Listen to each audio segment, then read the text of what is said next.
Penguin Random House Audio presents The Family Firm, a data-driven guide to better decision-making in the early school years. This is the author, Emily Oster. Introduction. If you are parenting in the modern age, there will come a time when you will face the great question: when can I get a phone? The question might come when your child is 10, but more likely 5 or 8. All my friends have one. If I don't get one, I'll never be invited to X or Y or Z. Don't you want me to be able to call you if there's something wrong? Lauren at tennis camp already has one, and she's younger than me. At some point, a friend of your child may get a phone, and then they may start texting your phone. How are you? I miss you. Emoji, emoji, emoji. Perhaps it is worth it just to avoid these texts. However, when you investigate, the internet is a source of cautionary tales. Phones linked to anxiety in teen girls, or phones shown to lower student achievement.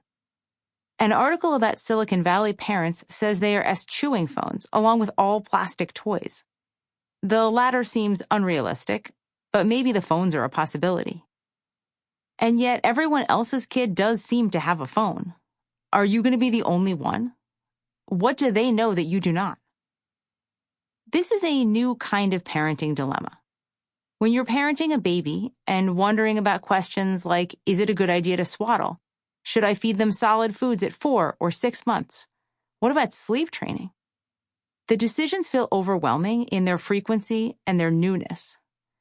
Also, you are making them in an exhausted, dreamlike state. But from the vantage point of having an older child, these choices can seem incredibly tractable. There is, for example, an actual answer to the question of whether swaddling is a good idea. Yes. It's based on data, research, evidence. It's reasonably consistent across healthy babies. And it is also simply not that important in the grand scheme of things. If you swaddle your baby, they will sleep better early on. But if you do not, nothing terrible will happen. On the other hand, when to get your child a phone feels nothing like this. There isn't much data on it, certainly nothing that would rise to the level of what we know about swaddling. It almost certainly has wildly different effects depending on the child. The best answer to this question could well be different for 2 children in the same family, let alone 2 different families. Adding to the problem, for many older kid decisions, the question itself may not be immediately clear. Is the question whether the kid should have a dummy phone that only calls their parents and the police? Or whether they should have the latest, slickest Google phone? Your partner may be thinking about the second question while you are contemplating the first. Forget about solving the same problem. Sometimes we aren't even talking through the same choices. This book is focused on the post-toddler but pre-teenager stage. Let's say the ages of 5 to 12. We'll begin with seeing your kid off to elementary school and walk through the very beginnings of puberty. We'll leave teens for another day. Parenting decisions in this age range do not come with the frequency that they do with a baby, but they are almost always more complicated. What's the right kind of school, and at what age should they enter? How do you get them to eat a healthy diet? Should they play a sport, and if so, how seriously? Are you a helicopter parent, a free-range parent, a tiger parent, an ostrich parent? Is that last one even a thing? These issues are all a bit like the phone. They feel big and important, and it's not always clear even how to start. It's easy to see how they can overwhelm harried families. That brings us to the other hallmark of this period of parenting, logistics. For many of us, parenting in the 21st century is an exercise in extreme logistical complexity. Nowhere is this more vivid for me than in the case of summer camp. My younger brother has 4 kids.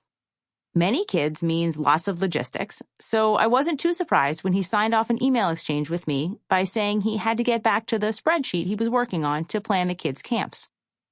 This was in November. It turns out his kids go to a tremendous number of different camps, various sports, sleepaway, sailing, something called muskrat camp, or maybe I'm remembering the rodent wrong, which is apparently so popular that you have to plan before Thanksgiving to get the right week. Because most American school systems take almost 3 months off in the summer camp is a large and very complex piece of the school-age family puzzle. Where we live, one of the most popular camps is Zoo Camp. Sign-ups open for 1 day in February, and if you miss it, you're out of luck. Or, worse, stuck with an inferior week, not the one your kids' friends are in. Their parents remembered the sign-up day. Even if by some miracle you remember to sign up, you've got to contend with the logistics of camp once summer arrives. Inexplicably, in the period before camp starts, the famous Zoo Camp requires you to sign up for what sandwich your child wants. If you forget, yes, I forgot, you get a significant tut-tut at drop-off. Plus, your kid is stuck with the last available sandwich type, sunflower seed butter and jelly on wheat, clearly no one's first choice. And the timing. Zoo Camp, for example, is from 9 a.m. to 3 p.m., with no before or after care. Who's going to arrive late and leave early from work to make this doable? Can the grandparents come in that week? Do you need a babysitter on top of camp? Camp is expensive, and so is the babysitter. Logistics relate to time, but also to money. In my mind, these two scenarios, the phone and camp, illustrate the two key problems of this era of parenting. The day-to-day is a series of logistical challenges. This is then punctuated by big, complicated, weighty, consequential decisions that you often have no idea how to even think about. And by the way, the choices you make about those complicated decisions will feed back into the logistics. This is again fundamentally different from many of the challenges of early parenting. There, you had more relevant data, as with swaddling, but your problems were also simply more immediate. They required and were satisfied by a more in-the-moment approach to the solution. Consider this baby situation. The baby has pooped in their crib during a nap, and it's gotten everywhere, including the rug, and also the poop is green. What to do? It's clear. Quickly clean it up, wash the sheets, change the baby, shampoo the rug, then immediately call the doctor to ask about the green poop. It's fine, by the way. This is physically draining and a bit gross, but it's over fast. A small fire arises, and you put it out, and you move on. You may have found this green poop stage wasn't really your thing. To be honest, it wasn't mine. Maybe you expect later parenting to play to your strengths more, which is good. But even if you are more comfortable making a decision about whether your third grader should participate in travel soccer, that decision requires a contemplation of whether this is the right activity for them and what the benefits and costs of this type of team sport are. Is there a reason to start now? And how would it actually work? Is this going to get in the way of something else your family cares about? How do you know whether this is more or less important than other priorities? There isn't just one piece of data here. It's not just, is green poop okay? There's now a lot of data to bring in, both information on soccer itself, but also, probably more, information on your family structure, your central values, the day-to-day structure of your lives. And if you make these choices wrong, you may end up in a situation that makes you unhappy. Imagine you have 2 kids. Simon is 9, 3rd grade. Ellie is 6, 1st grade. They go to public school a couple of miles away. Morning bus pickup is at 7:30. School ends at 2:45.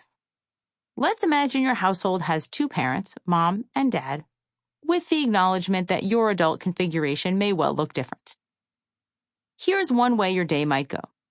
Kids wake up at 6:30, get themselves dressed, and come downstairs. Family eats a quick breakfast together. Then the kids are hustled out of the house to the bus stop. Check. Do they have their lunch cards? Mom and dad Sample complete. Ready to continue?